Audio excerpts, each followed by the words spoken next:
এমন একটি পর্ব আসবে কেউ কখনো ভাবতে পারেনি। স্মৃতিশক্তি হারা গোলামকে চিনে ফেললো ঋতুর দাদা। ঋতুর দাদা সবটাই ক্লিয়ার হয়ে গেছে যে গোলাম কে। তাই তো ঋতুর দাদা একটা প্ল্যান সাজিয়েছে। সে চাচ্ছে ফাতেমার নামে সব কিছু লিখিয়ে নিতে, আর তারপরে সেই ফাতেমাকে বিয়ে করবে সে। ঠিকই যেমন প্ল্যান করলো তেমনটাই সে করে দেখালো।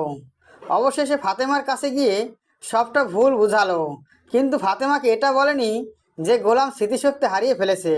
তাহলে তো ফাতেমা কিছুতেই গোলামকে ছেড়ে দেবে না।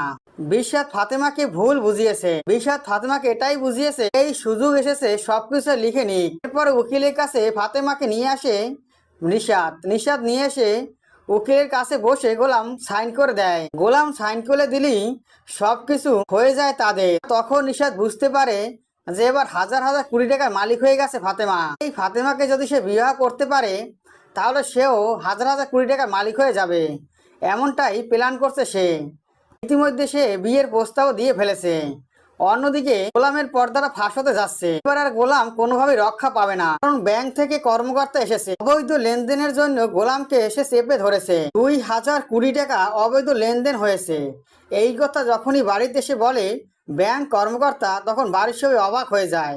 বাড়ির সবাই ভেবে নেয় গোলাম কেমন করে এতগুলো টাকা লেনদেন করতে পারে, এই কারো মাথায় আসে না। এরপরে ঋতুর বাবা সেখানে চলে আসে। ঋতুর বাবা এসে ব্যাংক কর্মকর্তাকে জানতে চায়, আপনি যে গোলামকে বলছেন সে 2000 কোটি টাকা অবৈধ লেনদেন করেছে, তার কোনো প্রমাণ আছে আপনার কাছে?